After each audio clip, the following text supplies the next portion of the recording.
What is up, Pokemon people?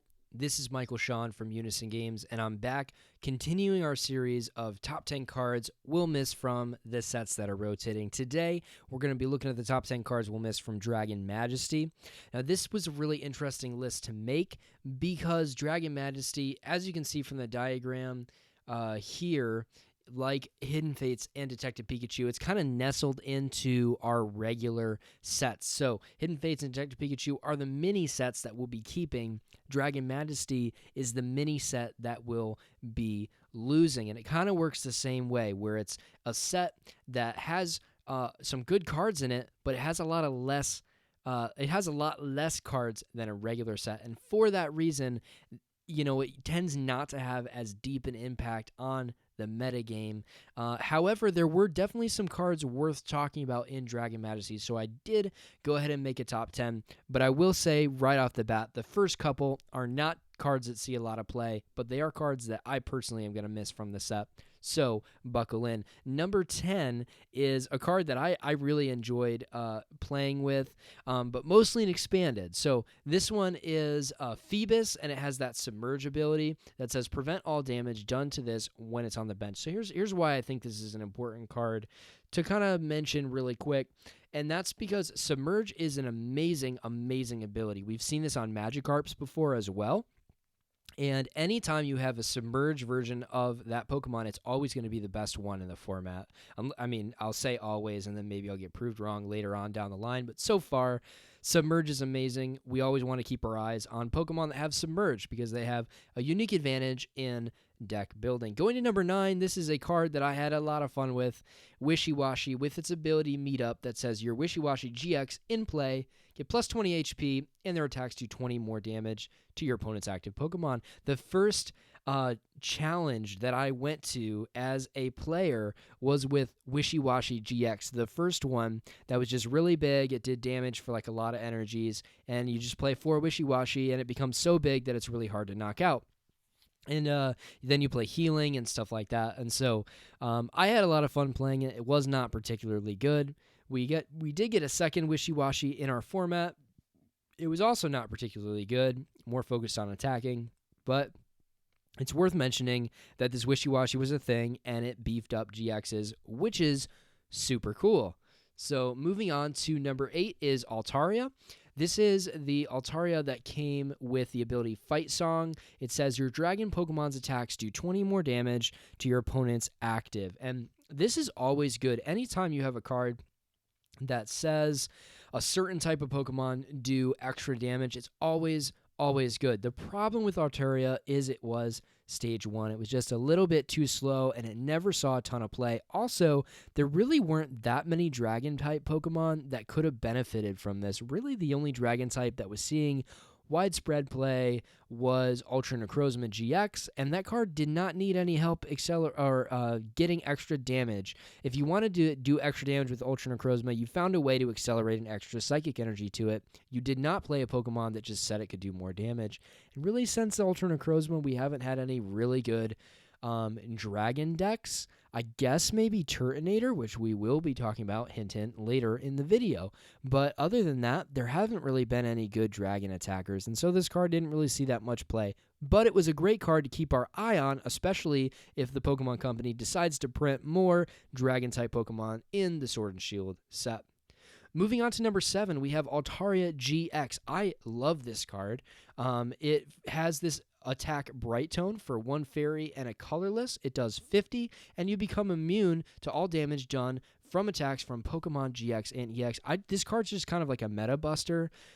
For so many formats, the GX Pokemon in the format have been like so dominant that some people don't even play any non-GX cards that attack in their decks. And so you could actually totally lock people out of the game by playing a single copy of Altaria GX. You could copy this with Mewtwo and Mew if you were playing any Rainbow Energy at all, and I do think that this card is just really, really good. I think it has a lot of cool things going for it, and I'm definitely going to miss it being in the format, just as one of those things that I can kind of keep in the back of my mind, especially as somebody that likes to play Mew Mew. At number 6, we have Switch Raft. Switch Raft is just a better switch for water Pokemon. You switch your active water Pokemon, and then you heal 30 from the Pokemon you move to your bench. This is just one of those cards that if you're playing a water deck, you want to be playing this card instead of playing Switch. Unless maybe you're playing a bunch of Jirachis, in which case you may want to play more Switches than Switch Raft just because Jirachi isn't a water Pokemon. But if you're not playing a ton of Jirachi, or if you're playing high counts of a skateboard, or if you're playing this alongside of Switch, this card's amazing. And it's one of those things that it's going to take away a little bit of the edge that water decks could potentially have. And moving forward, now that we have Frostmoth and stuff, I think water decks are actually looking okay. They have a lot of support. They're getting more support in Rebel Clash, but they are losing this to the rotation, which really sucks because this is a really, really good card. Moving on to number 5, we have Well of Volcano Park. This just basically says you can't remove burn by flipping a coin. You got to scoop it up, or you got to retreat to the bench or whatever. So whenever between their turn, whenever a player flips, for the special condition burn between its turn, that special condition isn't removed, even if the result is heads. And there's a lot of cool burning stuff coming in the next set. And I do think that probably the best one of that is on the Cinderace V Max set, where there's some burning action that's going on there.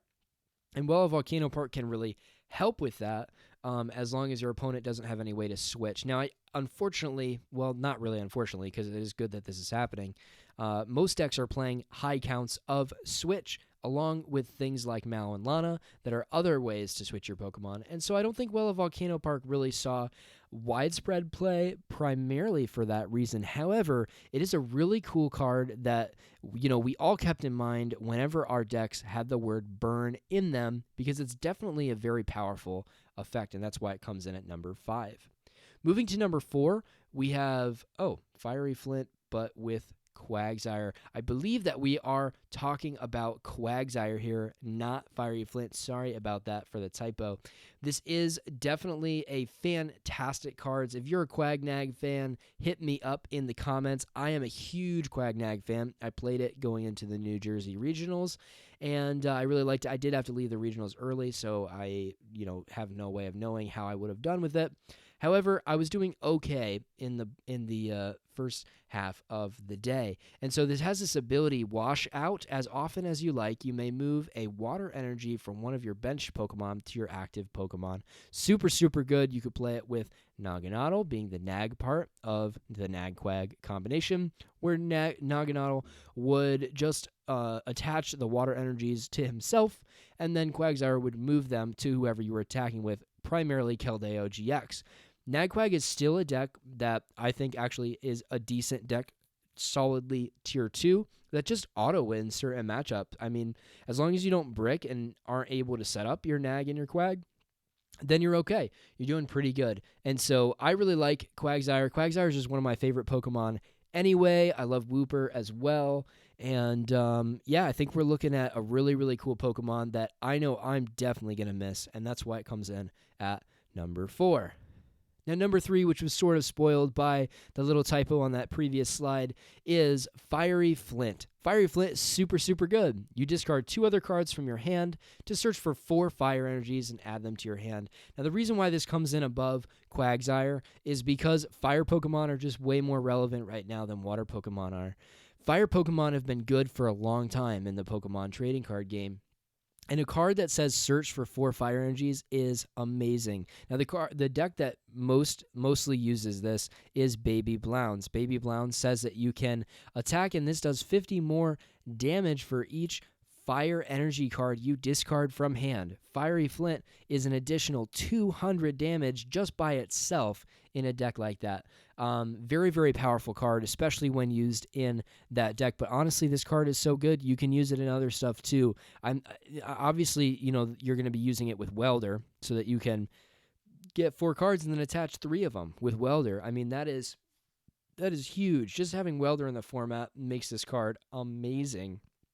Plus, I personally think that the gold version is really, really pretty. So, very, very cool. I think that this will be a severe loss for the fire archetype moving forward. Not that fire is going away. It's still amazing because we still have Welder, but but they're definitely going to be missing this card in a lot of decks, which is why it comes in at number 3.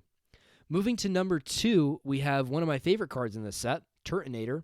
This is a regular Pokemon that for 3 fire energies basically has Blacephalon GX's attack, except it's only discard. Explosive Jet, 50 times the amount of fire energy you discard from your Pokemon anywhere. So instead of Lost Zoning like Blacephalon GX, you're just discarding them. Now, of course, it's on a 3 fire energy attack Turtonator, but with Welder, you should be able to get that powered up pretty easily, and then you play this with like Naganadel or something and accelerate the energy. Really, really cool. You know, the biggest use of Turtonator has been as a teching Pokemon in some of these fire decks to get over stuff like weakness, to maybe do the prize trade a little bit weird, to make your opponent not be able to take, 2 knockouts and win the game in something like Mew Mew or in Reshizard.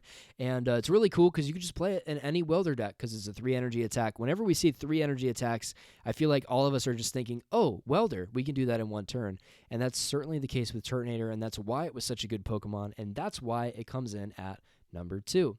But moving on to number 1, I think the biggest loss here is going to be Victini Prism Star. This card is amazing. It's so good, especially in fire decks. For 2 fires, it has this ability, or this attack rather, Infinity. 20 damage for each basic energy card in your discard pile. Then you shuffle all that energy back into your deck.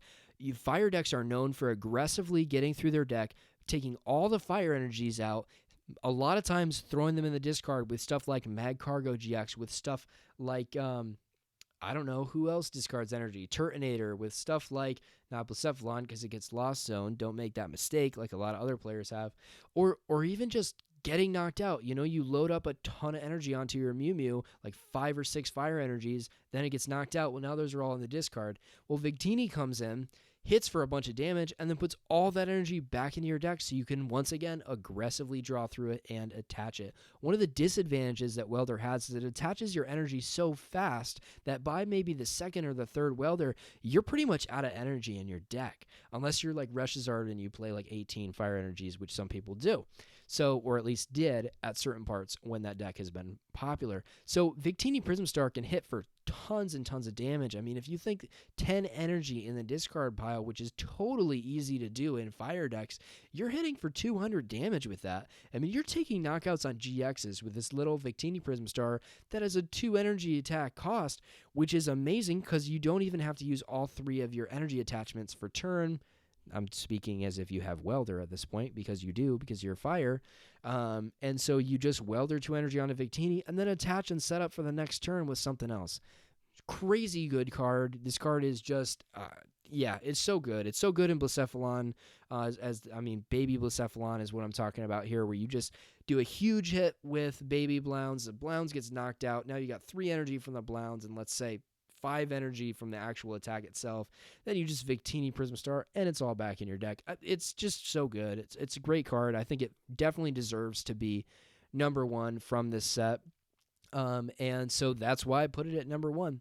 But hey, here's the part of the video where I want you guys to tell me what cards you're the most, or I guess the least excited to lose from Dragon Majesty. Be sure to like this video, subscribe to the channel, and comment with that comment. Tell me, what are the cards that you're the most sad to lose, and what do you agree with the number 1? If you don't agree with the number 1, that's totally cool. Go ahead and put up which card you think should be number 1 or 2 or 3 or all of them, really. Give me a full top 10 if you want. That would be super cool. Thank you so much for watching this video. Your support means so much to me and so much to Unison Games. Definitely be sure to subscribe and ring that notification bell, because we will continue to be bringing you content for this week. We have, I believe, 2 more videos to bring you guys about rotation. One for the next set, which was Lost Thunder, and then one as a top 10 cards will miss from the entire rotation. And so definitely be sure to check those out. We'll also be doing tons of card openings, including the Pack-A-Day initiative. So definitely be sure to subscribe and ring the bell so that you can get notifications when new content is produced. But for now, I will see you guys later, and until then, keep doing your Pokemon thing.